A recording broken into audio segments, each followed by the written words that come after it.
Halo Papa Mama, kembali dengan saya Maike Teja Saputra, psikolog klinis. Di channel ini saya akan membahas seputar masalah perilaku dan emosional pada anak. Dan di video kali ini saya akan membahas satu indikator dari masalah perilaku dan emosional yang sudah bisa diamati pada anak usia sekitar 36 hingga 72 bulan atau 3-6 tahun. Sebelum masuk ke pembahasan kali ini, perlu diingat oleh mama papa bahwa ketika anak menunjukkan satu indikator yang saya jelaskan di setiap videonya, bukan berarti anak tersebut pasti mengalami masalah perilaku dan emosional. Perlu observasi dari ahlinya untuk dapat mendiagnosa masalahnya. Untuk mengetahuinya dengan pasti, orang dewasa terdekat dari anak seperti orang tua, pengasuh,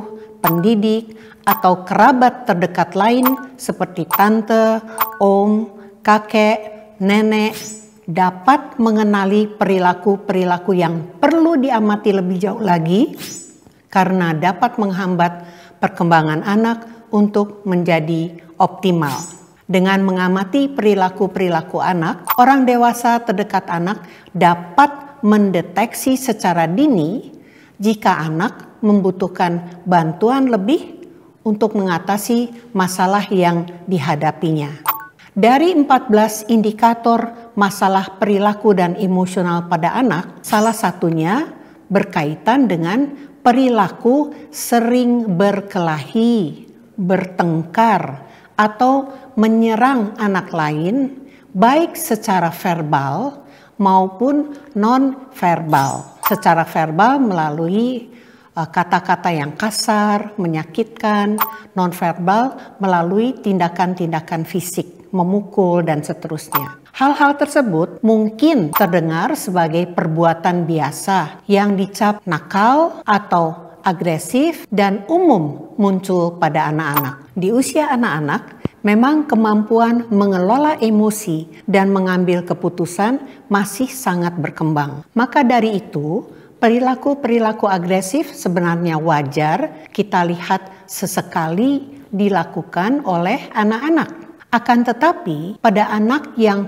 kemungkinan memiliki masalah perilaku dan emosional, perilaku yang sering dilabel dengan kata nakal ini intensitasnya lebih tinggi dan frekuensinya lebih banyak dibandingkan pada anak normal. Beberapa contoh perilaku yang mungkin sering muncul diantaranya adalah perilaku mengintimidasi orang lain atau teman lain, seperti mengejek, meneriaki, mendorong, menjambak, memukul, melempar orang lain dengan benda, atau perilaku sejenis yang mengganggu orang lain dan memicu pertengkaran. Perilaku-perilaku ini juga bisa dilakukan pada hewan. Dan ketika diberitahu, anak cenderung melawan, berbohong, menyalahkan orang lain, atau bahkan menggunakan kata-kata kasar. Selain itu, anak juga bisa terlihat seperti kurang memiliki empati atau ikut merasakan perasaan orang lain, rasa bersalah, belas kasihan, dan atau menyesal. Perlu tetap diingat bahwa tidak semua anak yang menunjukkan kecenderungan berperilaku agresif seperti yang tadi sudah saya sebutkan memiliki masalah emosional. Begitu pula sebaliknya. Tidak semua anak dengan masalah perilaku dan emosional berperilaku agresif. Akan tetapi, jika orang tua merasa anaknya secara konsisten menunjukkan perilaku-perilaku agresif yang sudah saya sebutkan tadi dalam jangka waktu lama, tidak kunjung membaik, atau bahkan sudah sering melukai orang lain, maka orang tua sebaiknya segera mengkonsultasikannya pada ahli. Seringkali perilaku-perilaku agresif yang dimunculkan anak-anak ini sesungguhnya merupakan suatu cara anak mengkomunikasikan adanya suatu emosi yang dirasakannya, namun tidak dapat dikelolanya dengan baik dan bahwa ia membutuhkan pertolongan. Perilaku-perilaku negatif ini memang seringkali disalahartikan dan membuat anak mendapat label negatif dari lingkungan, di mana hal ini dapat membuat kondisi psikologisnya semakin tidak dapat berkembang dengan baik jika tidak ditangani dengan tepat.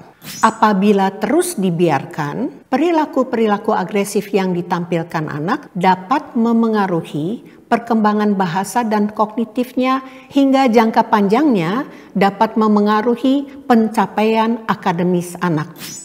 Anak dengan masalah ini seringkali menjadi kesulitan mempunyai teman yang akan turut memengaruhi kemampuan bersosialisasinya. Sampai di sini pembahasan mengenai perilaku agresif sebagai salah satu indikator dari masalah perilaku dan emosional pada anak. Sampai jumpa di episode berikutnya.